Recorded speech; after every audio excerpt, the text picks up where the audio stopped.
The other, I think, interesting data that we've seen are a study in bladder cancer. So this is not yet practice changing, but this is in this group of men with non-muscle invasive bladder cancer.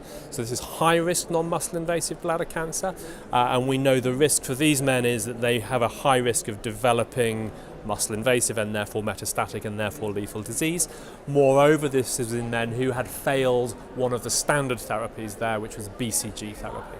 Okay, and it was fairly rigorously defined failure of BCG therapy.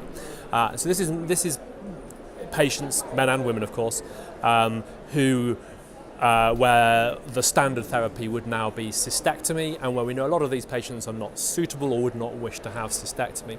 And this is a study looking at the use of Pembrolizumab, the immune checkpoint inhibitor, given intravenously. And what it showed in an early phase 2 study design was that patients with carcinoma in situ, residual carcinoma in situ, if you give them Pembrolizumab, it brings about a response rate, that is clearance of the carcinoma in situ, in around 40% of patients.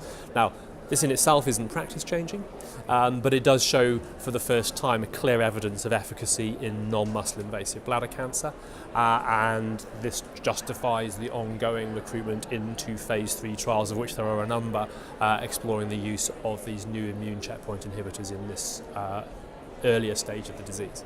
The other study which interested me was some early results from another phase 2 study, which is the Triton 2 study, which is a study of the oral PARP inhibitor Rucaparib in advanced prostate cancer. And this is men who are heavily treated advanced prostate cancer. And like other PARP inhibitor studies, they selected patients according to DNA repair defects, using genomic sequencing.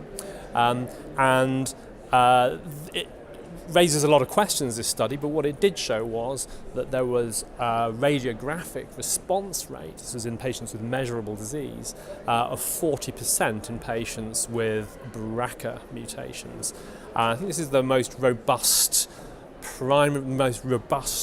outcome data we've seen for a PARP inhibitor, albeit in a very tightly defined subgroup of patients.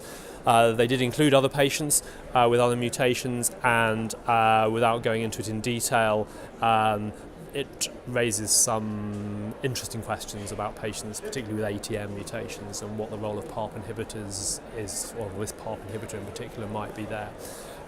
So that was interesting. The other big study that we've just seen the results of was another phase 3 study in renal cancer. This was the JAVELIN trial, which is looking at Avelumab, a PD-L1 monoclonal antibody, in combination with Axitinib, a vascular endothelial growth factor targeted tyrosine kinase inhibitor.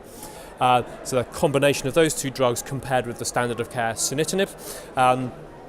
It's a positive trial for one of its co-primary endpoints. So the co-primary endpoints were progression-free survival in the PD-L1 positive group, and also overall survival in the PD-L1 positive group. So this is really the PFS data, and the trial is positive. It's not yet positive in the overall survival group. I don't know how this changes practice yet. It is another cat amongst the pigeons, because of course we've seen data from a similarly designed trial of atezolizumab plus bevacizumab, again compared with sunitinib, with similar levels of positivity.